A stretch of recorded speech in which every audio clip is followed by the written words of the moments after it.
Stop वहीं से ना।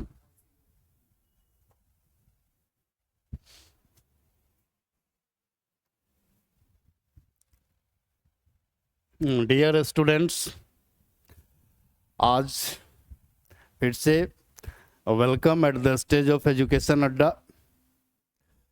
और आज हम लोग फिर से टेंस यानी कि टेंस का जो सेकेंड काइंड, ये फोर्थ काइंड्स, प्रेजेंट,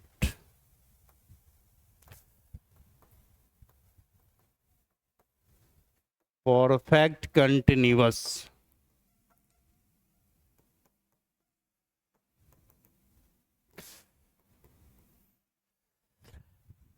आज टेंस के चौथे काइंड्स में हम लोग प्रेजेंट परफेक्ट कंटिन्यूअस की स्टडी करेंगे। आप किसी भी टेंस को जब हम स्टार्ट करते हैं तो सबसे पहले उसमें हाउ टू रिकॉग्नाइज यानी उसकी आइडेंटिफाई को सीखते हैं। और इससे आपको ये बेनिफिट है कि आपका जो 11th का ये जो एंट्रेंस एग्ज़ाम है उसमें आपको एक क्वेश्चन ऊपर में पूरा एक कंप्लीट सेंटेंस दिया रहेगा और उसके बाद टेंस के नाम से आपको उसको आइडेंटिफाई करना है, या टेंस का नाम दिया रहेगा और उस पर 4 आपका ऑप्शन में सेंटेंस रहेगा, बताना होगा किस टेंस में है। तो उसी के लिए यहाँ पे हम लोग सबसे पहले स्टडी करते हैं हाउ टू रिकॉग्नाइज। यानी ये डीपली पढ़ाने का एक बेनिफिट है, क्वेश्चन आपका इसी से राइज होता है। तो इसको माइंड में रखिएगा, इसका स्ट्रक्चर, उसके बेस पे सेंटेंस को हम पहचान लेंगे, या हाउ टू रिकॉग्नाइज उससे सेंटेंस को पहचानेंगे। तो ये सब चीज़ें जानने के लिए सबसे पहले हम लोग इसमें स्टडी करेंगे how to recognise. How to recognise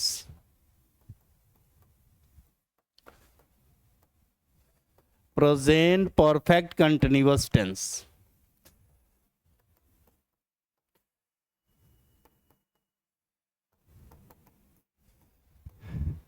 अब किसी भी टेंस की पहचान करने के लिए हमारे सामने दो तरह के स्टेटमेंट होते हैं। सम टाइम वो स्टेटमेंट आपका हिंदी में दिया रहता है और सम टाइम इंग्लिश में दिया रहता है। तो हमने इससे पहले भी जो भी लेक्चर हुई थी उसमें आपको सबसे पहले हिंदी के स्टेटमेंट की पहचान बताए थे। यहाँ भी हम लोग इसमें सबसे पहले सीखेंगे फॉर द हिंदी स्टेटमेंट, यानी अगर हमारे सामने हिंदी का कोई एक सेंटेंस दिया रहे तो हम कैसे पहचानेंगे कि वो हमारा प्रेजेंट परफेक्ट कंटिन्यूअस टेंस है। तो इसके लिए सबसे पहले फॉर द हिंदी स्टेटमेंट,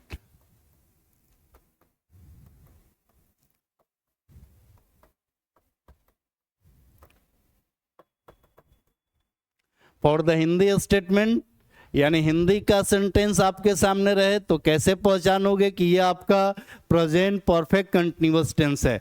इसके लिए there are given some of the words. इसमें आपका ता रहा है,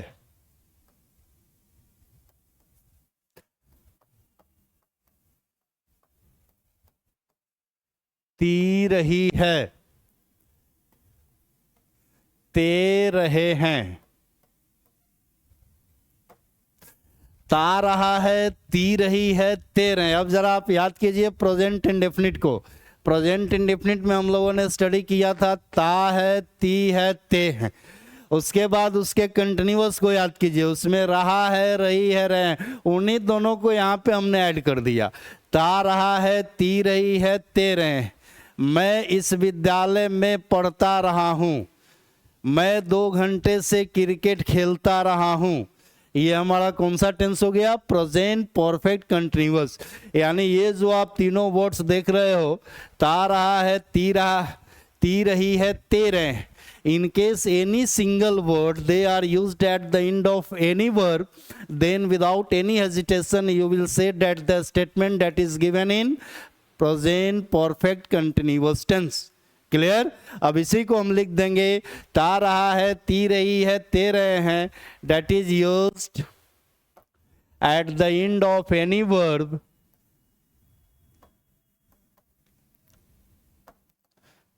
then sentence is said to be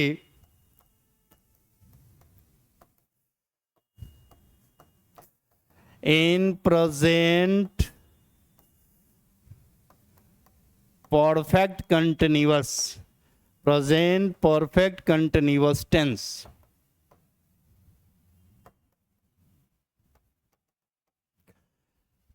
clear? Any confusion? देखिए इसमें कुछ नहीं है, बस प्रेजेंट इंडेफिनिट और प्रेजेंट कंटिन्यूअस दोनों को हमने ऐड कर दिया और उसके बाद हमारा रिजल्ट क्या मिला?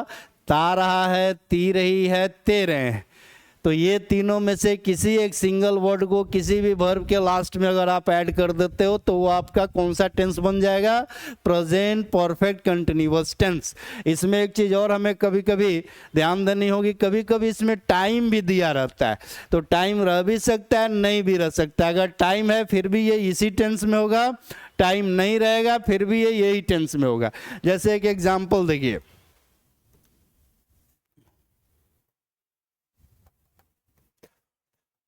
मैं 2 वर्षों से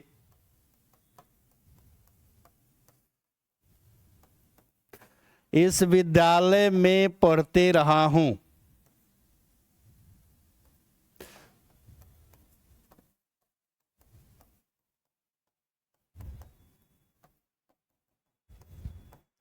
मैं 2 वर्षों से इस विद्यालय में पढ़ते रहा हूं, ते रहा हूं मिला, ये हमारा कौन सा टेंस हो गया? Present perfect continuous. तो ये तो इजीली हम लोग जान गए, हिंदी का सेंटेंस अगर हमारे पास दिया रहेगा तो उसकी पहचान कैसे करेंगे। अब इसी सेंटेंस को हमें कन्वर्ट करना है किसमें? इंग्लिश में। या फिर इंग्लिश का स्टेटमेंट हमारे सामने कोई दिया रहेगा और क्वेश्चन एराइज करेगा, बताओ ये कौन सा टेंस है। इसी तरह का आपका एंट्रेंस एग्जाम में क्वेश्चन भी एराइज होगा, तो उसके लिए हमारे माइंड में क्या होना चाहिए? स्ट्रक्चर। यानी अब इसके हम लोग स्ट्रक्चर के बारे में स्टडी करेंगे। लेकिन स्ट्रक्चर के बारे में जानने से पहले एक चीज और हम लोग जान लें, उसको हम यहाँ नोट के तौर पे लिख रहे हैं।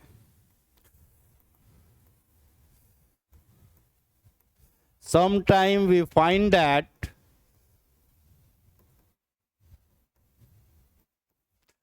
time is used in the sentences of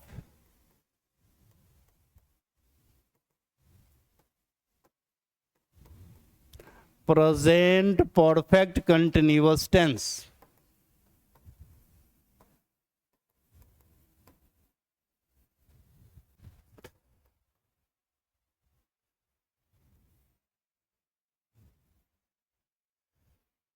Sometime we find that time is used in the sentences of present perfect continuous.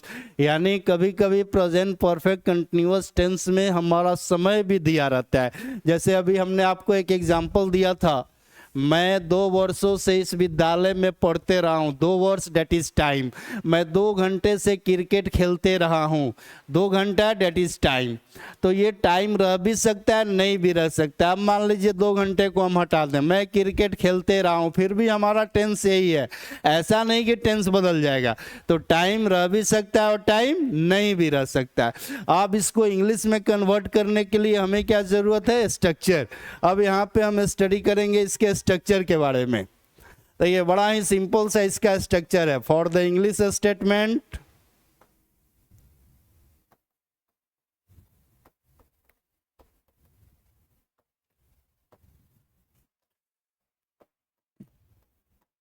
we see the following structure।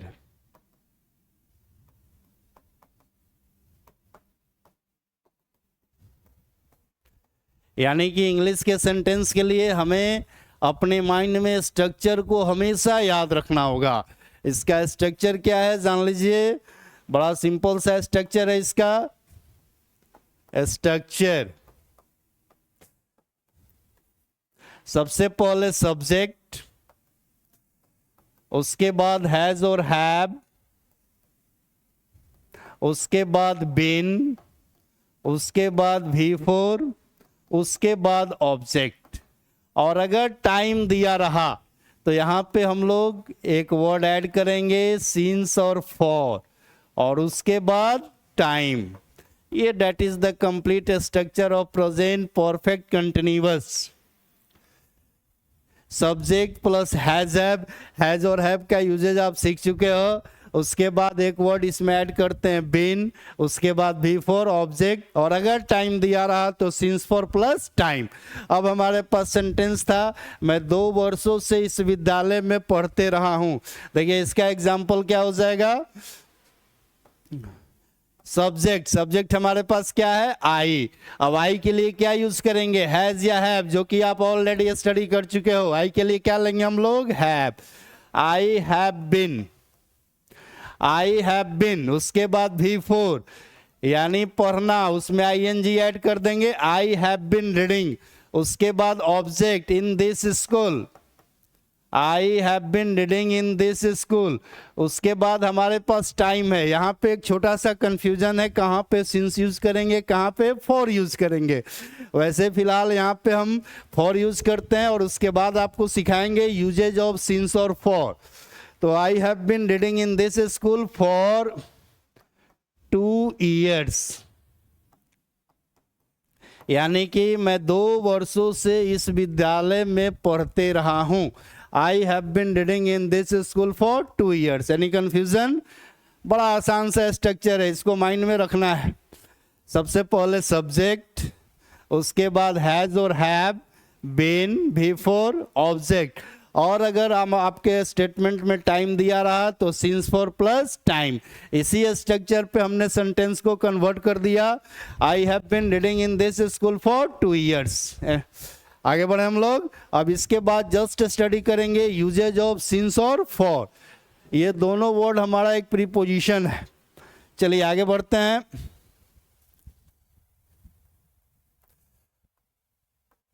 Usage of since और for.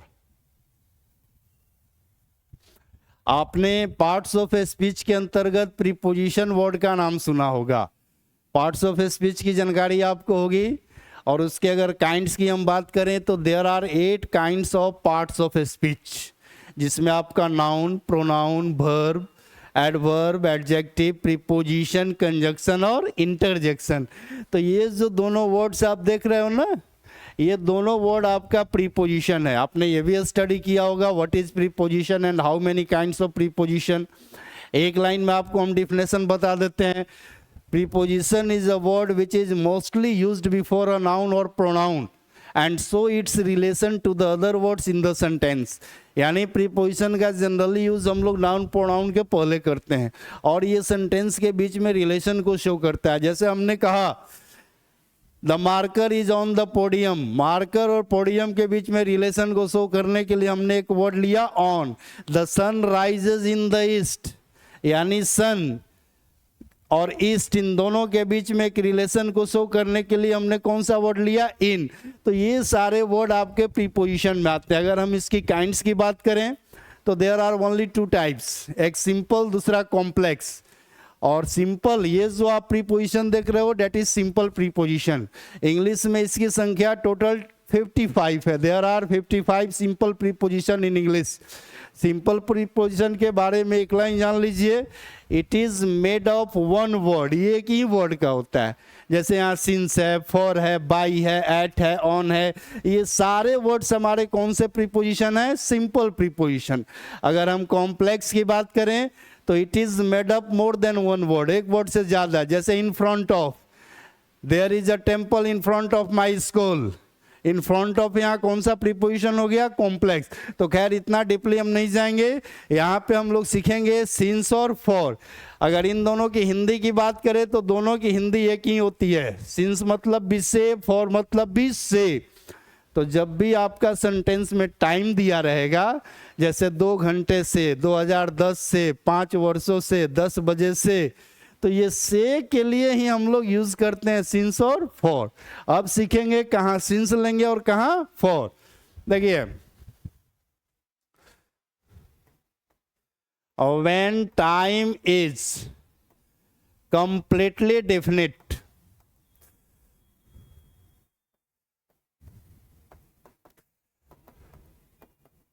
then we always use since। यानी जब हमारा समय बिल्कुल definite होता है तो उस कंडीशन में हम क्या यूज करेंगे, since। यानी जैसे एग्जाम्पल से समझिए, एग्जाम्पल में मान लीजिए सोमवार से, that is the name of day, Monday, तो इसमें हम क्या यूज करेंगे, सिंस। जनवरी से, फरवरी से, मार्च से, that is the name of month, so it is a definite time, तो यहां भी हम क्या यूज करेंगे, सिंस। 2010 से, 2015 से, 2018 से, that is the definite time, क्योंकि ये that is the name of year. अब यहां मान लीजिए 2015, तो इसमें भी क्या यूज करेंगे, सिंस। इसके बाद अगर हम टाइम की बात करें, 4 बजे से, 3 बजे से, 5 बजे से, तो इसमें भी हम लोग क्या यूज करेंगे, सिंस। 4 o'clock, ये सारे वर्ड्स में आपको क्या यूज करना है, सिंस। अब बचा हमारे पास यूजेज ऑफ फॉर। और फॉर के बारे में जान लीजिए, when time is not completely definite,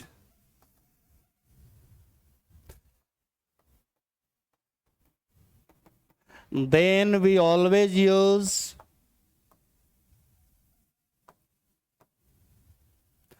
for। अब इसको भी एग्जाम्पल से समझिए। अब देखिए यहाँ पे जैसे मंडे था, इसकी जगह पे हमने कहा 2 दिनों से, 4 दिनों से, 8 दिनों से, दिन तो हमने क्लियर नहीं किया, तो that is not a definite time. जैसे मान लीजिए एग्जाम्पल में आपका 4 डेज रहेगा, तो इसमें आपको क्या यूज करना है, फॉर। 5 डेज रहेगा, क्या यूज करेंगे, फॉर। उसी तरह यहाँ मार्च है, अब मार्च के जगह पे हमने कहा 3 महीने से, 8 महीने से, 7 महीने से, तो ये हमारा क्या यूज होगा, फॉर, यानी 3 मंथ्स। इसमें भी हम फॉर का यूज करेंगे।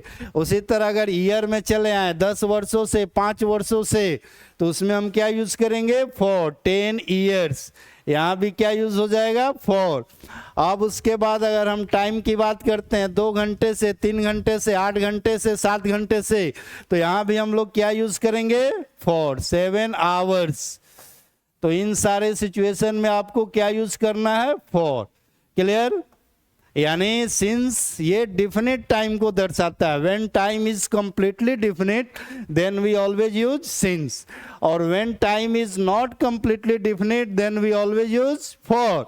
अब सिंस में जैसे यहाँ Monday, that is the name of day, March, that is the name of month, 2015, that is the name of year, 4 o'clock, that is the time, that is the definite time.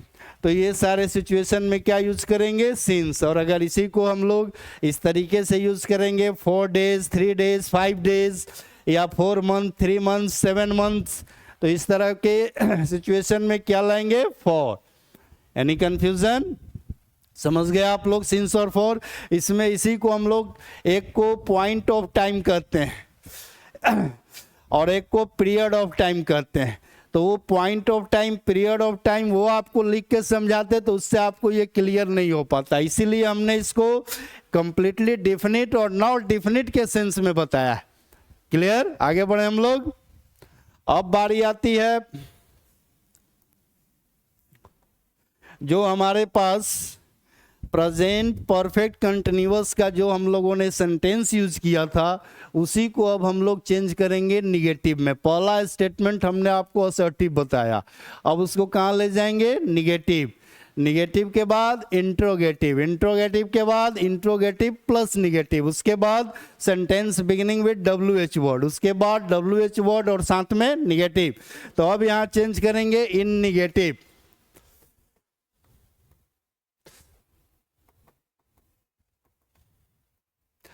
In negative, negative के लिए structure, सबसे पहले हमें क्या चाहिए, structure. बड़ा ही simple सा structure है। अगर एक स्ट्रक्चर आप माइंड में बैठा लेते हो, अगर एक स्ट्रक्चर को आप याद रखते हो, तो उसी पे सारे स्ट्रक्चर को आप सेट कर सकते हो। इसके लिए फॉर द नेगेटिव स्टेटमेंट यहाँ आपको ज़्यादा कुछ करने की जरूरत नहीं है। You have only required to add a negative word not, it is taken just after the usage of has और हैव। यानी हैज और हैव के जस्ट बाद अगर आप नेगेटिव वर्ड नॉट को ऐड कर देते हो, देन इट बिकम्स निगेटिव। देखिए इसका कंप्लीट स्ट्रक्चर क्या होगा, सबसे पहले सब्जेक्ट, उसके बाद वही आपका सेम हेल्पिंग वर्ब हैज और हैव, इसके जस्ट बाद निगेटिव वर्ड, चूंकि हम लोग निगेटिव में स्ट्रक्चर को बना रहे हैं तो हमारा निगेटिव वर्ड कौन सा आ जाएगा, नॉट। उसके बाद बिन, उसके जस्ट बाद V4, उसके बाद ऑब्जेक्ट, और अगर टाइम रहा तो सिंस और for,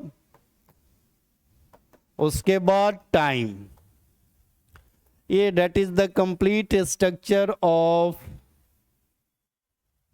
present perfect continuous tense in negative.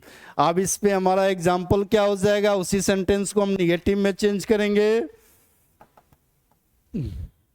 हमारे पास सेंटेंस क्या था, I have been playing, I have been reading in this school for 2 years।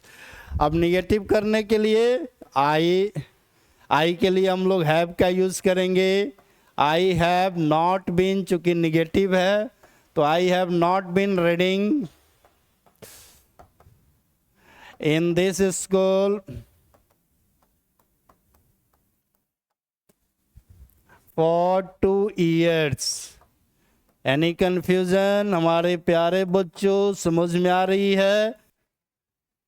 कुछ हमने ज़्यादा चेंजिंग नहीं किया, सिर्फ यहाँ पे हैव और हैज के जस्ट बाद एक निगेटिव वर्ड नॉट का यूज़ किया।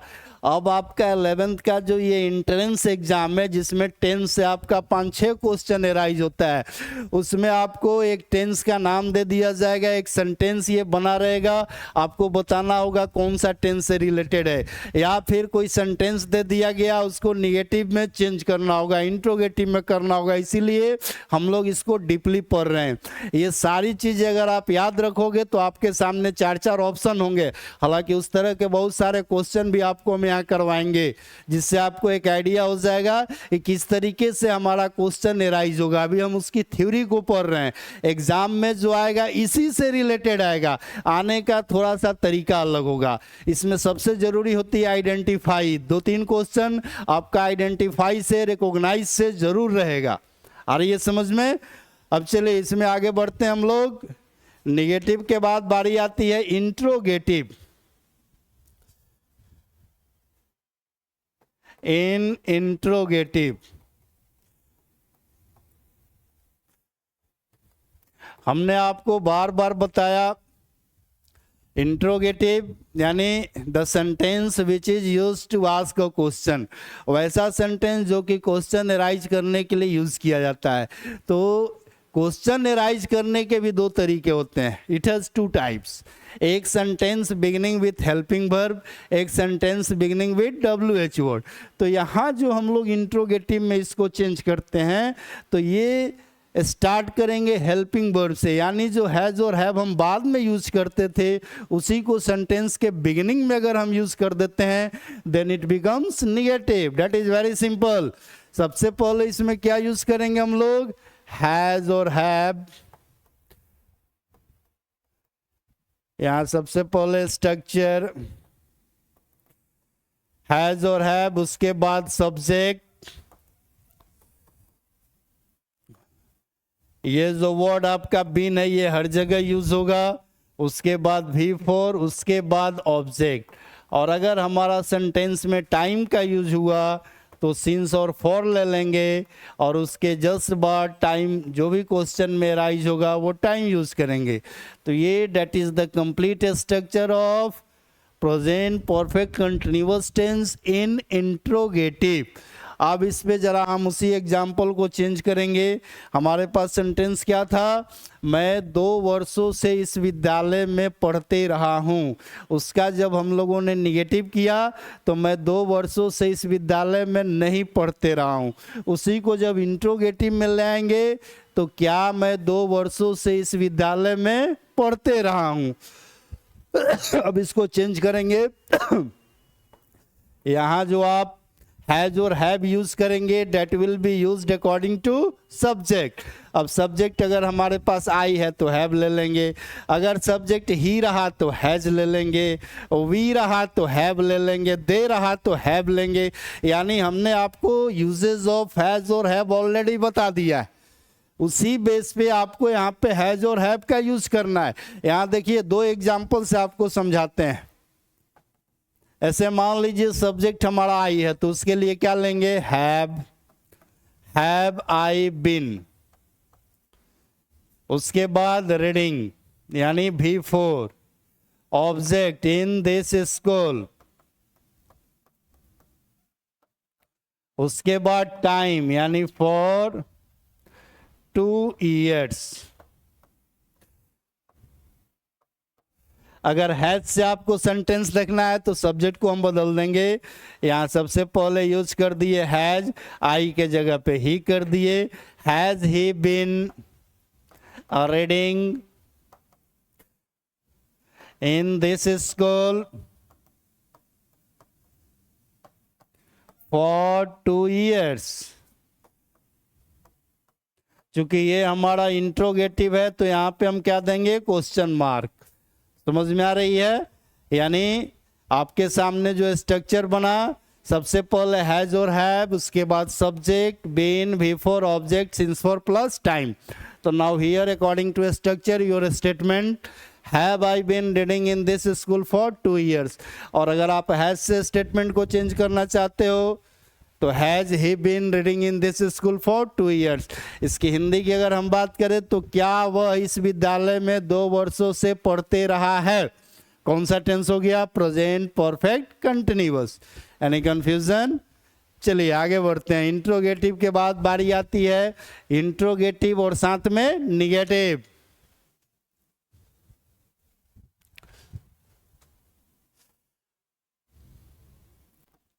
अब देखिए यहां पे इन इंट्रोगेटिव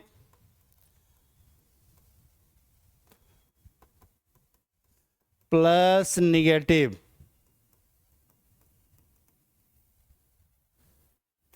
अब इंट्रोगेटिव प्लस निगेटिव, इसमें भी ज़्यादा कंफ्यूजन नहीं होनी चाहिए। करना कुछ नहीं है, जो आपके सामने इंट्रोगेटिव का जो स्ट्रक्चर आपने स्टडी किया उसी में सिर्फ अगर निगेटिव वर्ड नॉट को ऐड कर देते हैं तो हमारा इंट्रोगेटिव और साथ में निगेटिव बन जाता है। देखिए दैट इज इसका structure, that is very simple. इसका क्या होगा स्ट्रक्चर जान लीजिए।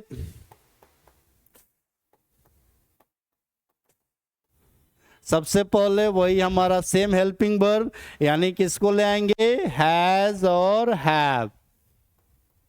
उसके बाद सब्जेक्ट। अब चूंकि ये हमारा निगेटिव भी है तो इसमें एक वर्ड निगेटिव वर्ड ऐड कर देंगे, डेट इज नॉट। उसके बाद बिन, उसके बाद V4, उसके बाद ऑब्जेक्ट। और अगर टाइम दिया रहा तो यहां पे हमें यूज करना होगा सिंस और फॉर, उसके बाद टाइम।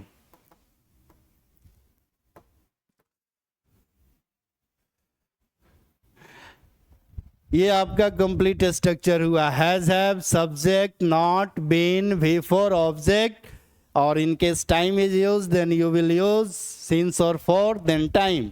क्लियर? अब इसके अनुसार जरा एग्जाम्पल देख लीजिए। हमारे पास सेंटेंस क्या था, I have been reading in this school for 2 years। अब उसी को हम ले आएंगे इंट्रोगेटिव और साथ में निगेटिव। इसके लिए क्या करेंगे, पहले वही सेम हेल्पिंग वर्ब हैव हो जाएगा।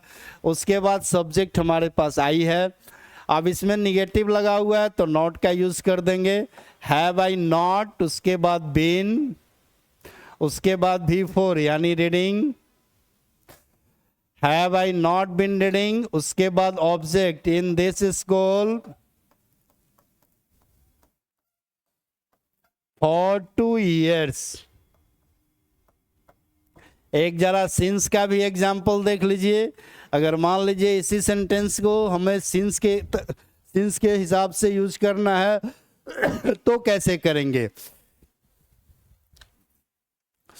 अब मान लीजिए सब्जेक्ट भी आपका अगर आई की जगह पे ही रहा तो हैज कर देंगे, has he not been reading in this school since 2015। यानी क्या वह इस स्कूल में 2015 से नहीं पढ़ते रहा है। ये हमारा चला गया आपका सिंस के रूप में। और ये भी हमारा कौन सा सेंटेंस हो जाएगा, इन इंट्रोगेटिव और साथ में निगेटिव, यानी प्रेजेंट परफेक्ट कंटिन्यूअस का ही ये इंट्रोगेटिव और साथ में निगेटिव होगा। तो इस तरीके से हमने इंट्रोगेटिव बता दिया, इंट्रोगेटिव प्लस निगेटिव हो गया। अभी भी 2 स्ट्रक्चर आपके लिए बाकी है। देखिए उसके बाद आगे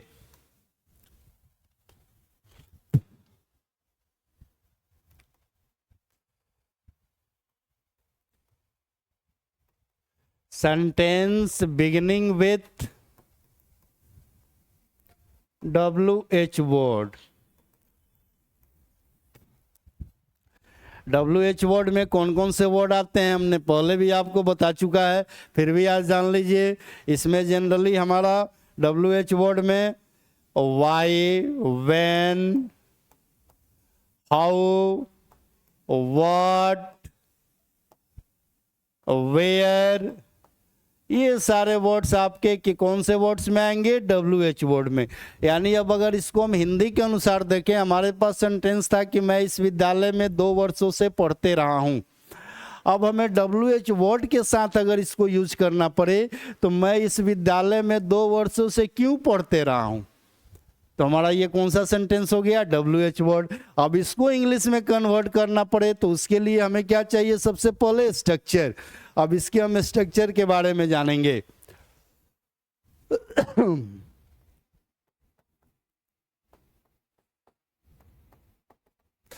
देखिए सबसे पहले इसके स्ट्रक्चर में हम लोग एक WH वर्ड का यूज करेंगे। वो वर्ड आपका हिंदी स्टेटमेंट के अनुसार यूज होगा।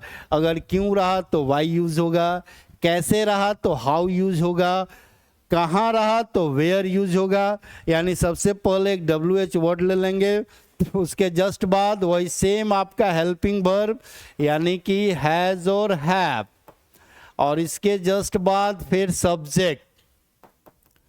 इसके बाद हम लोग V4 का यूज शुरू से करते आ रहे हैं, V4 लेंगे, उसके जस्ट बाद ऑब्जेक्ट, और अगर टाइम दिया हुआ है तो सिंस और फॉर और साथ में टाइम। ये हमारा that is the complete structure of sentence beginning with WH word in present perfect continuous tense. अब इस स्ट्रक्चर के अनुसार हमारा जो सेंटेंस था उसको हम लोग चेंज करेंगे। सेंटेंस क्या था, I have been reading in this school for 2 years। अब हमें एक WH वर्ड लेना है। WH वर्ड में जनरली आप किसी को ले सकते हो, यहाँ पे हमने यूज किया वाई। आओ उसके बाद हैज और हैव, ये जो हैज हैव लेंगे that will be used according to object या अकॉर्डिंग टू सब्जेक्ट। तो वाई हैव आई, हमारा सब्जेक्ट क्या है, आई, तो आई के लिए हमने कौन सा हेल्पिंग वर्ब यूज किया, हैव। तो वाई हैव आई। सॉरी एक चीज यहाँ पे आपका छूट गया है, एक वर्ड यहाँ पे आपने बिन, ये हमारा हर जगह यूज होगा। और यहाँ जब हम सेंटेंस भी लिखेंगे तो वाई हैव आई बिन। उसके बाद V4 हमारे पास क्या था, reading. Y have I bin reading in this school, in this school for 2 years, for 2 years। Sentence complete हमारा क्या बना, why have I bin reading in this school for 2 years। अब इसमें अगर सिंस का यूज करना चाहते हैं, सब्जेक्ट को बदलना चाहते हैं, हैज लाना चाहते हैं, उसके लिए देख लीजिए एक और एग्जांपल। वाई यहाँ पे हैव को बदल दिए हैज में, तो सब्जेक्ट भी हमारा आई बदल गया किसमें, ही में। Why has he been reading in this school. अब ये फॉर को आप चेंज कर दो सिंस में चेंज कर दिए तो हमें एक डेफिनिट टाइम चाहिए। हम नेम ऑफ द ईयर दे रहे हैं 2015। ये हमारा कौन सा सेंटेंस बन गया, sentence beginning with WH word. यानी ये आपका प्रेजेंट परफेक्ट कंटिन्यूअस टेंस का ही sentence beginning with WH word तैयार हो गया। इसके लिए बड़ा सिंपल सा स्ट्रक्चर है, एक बार फिर से ध्यान से देखिए। WH word plus has have, उसके बाद सब्जेक्ट, यहाँ जो हैज और हैव आप यूज करोगे that will be used according to subject, then been भी फॉर ऑब्जेक्ट, और in case time is used then you will use since और फॉर प्लस टाइम। तो now here according to structure your complete statement, why have I been reading in this school for 2 years। अगर in case आप चाहते हो कि since का use करें, have के जगह पे हैज ले आए, तो why has he been reading in this school since 2015, यानी वह इस विद्यालय में 2015 से क्यों पढ़ते रहा है। इस तरह का हमारा हिंदी स्टेटमेंट बनेगा। क्लियर? आगे बढ़े हम लोग। देखिए उसके बाद एक और इसमें स्ट्रक्चर आपका रह गया। वो स्ट्रक्चर कौन सा बचा? WH वर्ड और साथ में निगेटिव।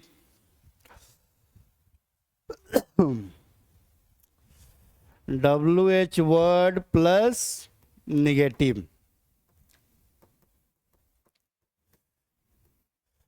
यानी जितना भी आप टेंस पढ़िएगा, 12 टेंस, इन सभी के पहले स्टेटमेंट को हम लोग 6 पार्ट्स में चेंज करना सीखेंगे। यानी पहला अगर आपका मान लो अफर्मेटिव है या असर्टिव है, जो भी है उसको जस्ट चेंज करके निगेटिव में ले जाएंगे, 2 पार्ट यहाँ हो गया। फिर निगेटिव के बाद इंट्रोगेटिव, तीसरा पार्ट हो गया। इंट्रोगेटिव के बाद इंट्रोगेटिव प्लस निगेटिव, चौथा पार्ट हो गया। उसके बाद sentence beginning with WH word, ये आपका 5वां पार्ट हो गया। और अंततः WH वर्ड और साथ में निगेटिव, ये आपका कौन सा पार्ट्स हो गया? नंबर 6। और इस तरीके से 12 टेंस का अगर 6 पार्ट्स आप अच्छी तरह से माइंड में रख लेते हो, तो ये जो आपका 11 का एंट्रेंस एग्जाम है जिसकी आप तैयारी कर रहे हो, इसमें इससे ज़्यादा टेंस का क्वेश्चन नहीं आता है। इसके बाद फिर एक्टिव पैसिव पे हम लोग चलेंगे, थोड़ा सा नरेशन के बारे में बताएंगे। हाँ, कुछ क्लासेज में किस तरीके से सारे क्वेश्चन एराइज होते हैं, उसको कैसे सॉल्व करना है, इस पे भी हम लोग डिस्कस करेंगे। ओके, तो प्यारे बच्चों यहाँ पे देखिए WH वर्ड और साथ में निगेटिव। अब इसके लिए क्या करेंगे? सबसे पहले हमें क्या चाहिए? स्ट्रक्चर। अब तो ये स्ट्रक्चर आप खुद से भी तैयार कर सकते हो, इसमें करने की कुछ जरूरत नहीं है। जो आपने स्ट्रक्चर पढ़ा इंट्रोगेटिव प्लस निगेटिव, उसी में सिर्फ अगर हम WH वर्ड को ऐड कर दें तो हमारा बन जाता है WH वर्ड और साथ में निगेटिव। क्लियर? अब देखिए करना क्या, इसमें स्ट्रक्चर में सबसे पहले ले आएंगे WH वर्ड, इसके जस्ट बाद वही सेम हेल्पिंग वर्ब यानी हैज और हैव प्लस सब्जेक्ट। चूंकि ये हमारा निगेटिव भी है तो नॉट भी ऐड कर देंगे। उसके बाद एक वर्ड और हमारा ऐड होगा, डेट इज बीन, जो कि शुरू से चला रहा है। उसके जस्ट बाद भी को उसके चौथे फॉर्म में यानी कि V4 का यूज करेंगे, यानी कि मेन वर्ब में ING ऐड कर देंगे। और उसके बाद ऑब्जेक्ट।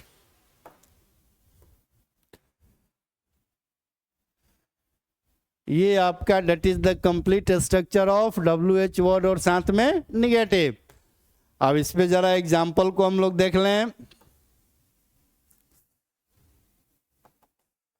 सेंटेंस क्या था हमारा स्टार्टिंग का? मैं 2 वर्षों से इस विद्यालय में पढ़ते रहा हूं। अब उसी को WH वर्ड प्लस निगेटिव में चेंज करना है, तो मैं 2 वर्षों से इस विद्यालय में क्यों नहीं पढ़ते रहा हूं। अब इसको जब आप इंग्लिश में कन्वर्ट करोगे तो सबसे पहले क्यों के लिए हम लोग वाई ले लेंगे। उसके बाद helping verb has have that will be used according to subject, subject को देख लेंगे, उसी के अनुसार हैज और हैव ले लेंगे। अगर सब्जेक्ट हमारे पास आई है तो आई के लिए हैव ले लेंगे, अगर ही रहता तो हैज ले लेते। इसके बाद यहाँ पे सब्जेक्ट दे दिए। अब इसके बाद चूंकि इसमें निगेटिव वर्ड नॉट भी लगा हुआ है तो नॉट का यूज करेंगे। Y have I not been. उसके बाद भी फॉर रीडिंग। उसके बाद ऑब्जेक्ट इन दिस स्कूल। और अगर टाइम रहा, अगर हम इतना भी छोड़ देते हैं तो ये हमारा इसी टेंस में रहेगा, ऐसा नहीं कि टेंस बदल जाएगा। टाइम रहा, मान लो टाइम दिया रहा, तो स्ट्रक्चर में आपका सिंस फॉर आ जाता है, तो सिंस फॉर उसके हिसाब से यूज कर देंगे। अगर टाइम नहीं दिया रहा तो फिर आपका जो सेंटेंस है यहाँ भी आप कंप्लीट कर सकते हो। यहाँ हमने टाइम का यूज कर दिया, तो मान लीजिए यहाँ पे फॉर दे दिए, फॉर 2 years, यानी सेंटेंस क्या बना, why have I not been reading in this school for 2 years, मैं इस विद्यालय में 2 वर्षों से क्यों नहीं पढ़ते रहा हूं। इस तरह का स्टेटमेंट। अगर आप इसको सिंस में ले जाना चाहते हो, सब्जेक्ट को बदलना चाहते हो, तो एक एग्जाम्पल वो भी आपको समझा दे रहे हैं। सबसे पहले आप क्वेश्चन वर्ड वाई को ले लीजिए, हैव के जगह पे हैज ले आइए, अब आपका सब्जेक्ट बदलकर ही हो जाएगा। ये नॉट बीन ऑलरेडी जो कि लगा हुआ है यहाँ भी यूज करेंगे, why has he not been, उसके बाद रीडिंग, ऑब्जेक्ट आपका रहेगा ही इन दिस स्कूल। अब यहाँ फॉर को हमें चेंज करना है सिंस में, सिंस ले लेंगे, उसके बाद एक डेफिनिट टाइम लाएंगे। मान लो डेफिनिट टाइम में 2015 है, 2015 से मैं इस विद्यालय में क्यों नहीं पढ़ते रहा हूँ, तो ये हमारा किस में चला गया, WH वर्ड और साथ में निगेटिव। तो इस तरीके से हम लोगों ने कंप्लीट कर लिया प्रेजेंट परफेक्ट कंटिन्यूअस टेंस। अब एक बार शुरू से जरा इसको हम लोग एक बार ध्यान से सुनेंगे। सबसे पहले इसमें हम लोग स्टडी किए थे हाउ टू आइडेंटिफाई, जो इस तरह का क्वेश्चन भी एग्जाम में आपका एराइज होता है। सेंटेंस दिया रहेगा और आपको बताना होगा कौन सा टेंस का है, 4 ऑप्शन रहेगा, उसमें से एक ऑप्शन को आपको टिक करना होगा। तो उसके लिए आपको स्ट्रक्चर याद होना चाहिए, आइडेंटिफाई याद होना चाहिए, रिकॉग्नाइजेशन याद होनी चाहिए। तो इसकी हिंदी स्टेटमेंट के लिए जो पहचान थी, वैसे एग्जाम में हिंदी में नहीं रहेगा, हिंदी के आपको इंग्लिश में आएगा, तो इंग्लिश के लिए आपके माइंड में स्ट्रक्चर होना चाहिए। लेकिन मान लो अगर हिंदी का भी सेंटेंस कहीं हमें मिलता है, कोई व्यक्ति हमसे एराइज कर देता है, तो वहाँ कैसे पहुँचानेंगे, तो इसको हमने स्टार्टिंग में ही ऐड किया था कि फॉर द हिंदी स्टेटमेंट, यानी कि हिंदी के सेंटेंस को पहचानने के लिए there are given so many words. उसमें आपका ता रहा है, ती रही है, ते रहे हैं। In case any single words they are used at the end of any verb, then without any hesitation you will say that the statement that is given in present perfect continuous tense. अब तो ये हिंदी के लिए पहचान ली, अब हमारे पास English का statement होगा उसके लिए। तो उसके लिए you have required a structure, according to a structure at first we take, यानी सबसे पहले हम लोग स्ट्रक्चर के अनुसार क्या यूज करेंगे, सब्जेक्ट, उसके जस्ट बाद हेल्पिंग वर्ब हैज और हैव, उसके बाद बीन, उसके बाद भी फॉर, उसके बाद ऑब्जेक्ट, और अगर टाइम दिया रहा, समय दिया रहा, तो सिंस और फॉर, उसके बाद टाइम। तो अकॉर्डिंग टू स्ट्रक्चर यहाँ पे आपका सेंटेंस बन जाएगा I have been reading in this school for 2 years। अब इसको आप चेंज करना चाहते हो निगेटिव में, तो for the negative statement you have only required to add a negative word not, it is taken just after the usage of helping verb, यानी has और हैव के बाद अगर आप निगेटिव वर्ड को नॉट ऐड कर देते हो देन इट बिकम्स निगेटिव, तो वो क्या बन जाता है, निगेटिव। अब एग्जाम्पल से समझिए, I have not been reading in this school for 2 years, हमने क्या किया, हैव और हैज के बाद नॉट ऐड कर दिया। फॉर द इंट्रोगेटिव, इंट्रोगेटिव के लिए सेम हेल्पिंग वर्ब, यानी कि हैज और हैव को अगर सेंटेंस के बिगिनिंग में आप ला देते हो, स्टार्टिंग में ला देते हो, तो इंट्रोगेटिव बन जाता है। एग्जाम्पल से इसको भी समझिए, have I been reading in this school for 2 years, यानी कि क्या मैं 2 वर्षों से इस विद्यालय में पढ़ते रहा हूँ। इसमें हमने क्या किया, हैज और हैव को पहले ला दिया, तो ये हमारा इंट्रोगेटिव बन गया। अब इंट्रोगेटिव के बाद बारी आती है इंट्रोगेटिव और साथ में निगेटिव। उसके लिए भी आपको ज़्यादा कुछ नहीं करना है, स्टार्टिंग में हैव और हैज का यूज़ किए और उसके बाद सब्जेक्ट के जस्ट बाद नॉट का यूज़ कर देंगे, वो हमारा इंट्रोगेटिव प्लस निगेटिव बन जाएगा। Example, have I not been reading in this school for 2 years, यानी कि क्या मैं 2 वर्षों से इस विद्यालय में नहीं पढ़ते रहा हूँ। ये हमारा बन गया इंट्रोगेटिव और साथ में निगेटिव। 4 पार्ट्स में इसको हम लोगों ने समझा, 2 और बच गया आपका WH वर्ड और WH वर्ड प्लस निगेटिव। तो WH वर्ड में करना क्या है, अलग से एक WH वर्ड को यूज कर लेंगे और बाकी जो हमारा इंट्रोगेटिव का जो भी स्ट्रक्चर है उसको ऐड कर देंगे तो हमारा WH वर्ड तैयार हो जाएगा। यानी WH वर्ड के बाद हैज हैव सब्जेक्ट, उसके बाद बीन, भी for object, since for time. Example क्या हो जाएगा, why have I been reading in this school for 2 years। अगर हम WH वर्ड और साथ में निगेटिव की बात करें तो इसमें हमारा WH वर्ड और इसको अगर अलग कर दें तो इंट्रोगेटिव प्लस निगेटिव, यानी अलग से सिर्फ हमने क्या लाया WH वर्ड, और बाकी ये जो सारा स्ट्रक्चर आप देख रहे हो इंट्रोगेटिव प्लस निगेटिव का है। ये WH वर्ड को यहाँ से अगर रिमूव कर दिया जाए तो ये जो स्ट्रक्चर बच गया वो हमारा इंट्रोगेटिव और साथ में निगेटिव का है। तो ये हमारा अगर WH वर्ड को ऐड कर दिए तो WH वर्ड और साथ में निगेटिव वो दोनों तैयार हो गया। यहाँ हमारा सेंटेंस हो गया, why have I not been reading in this school for 2 years। Clear? और हम उम्मीद करते हैं आप अच्छी तरह से समझ गए होंगे। Okay, thank you.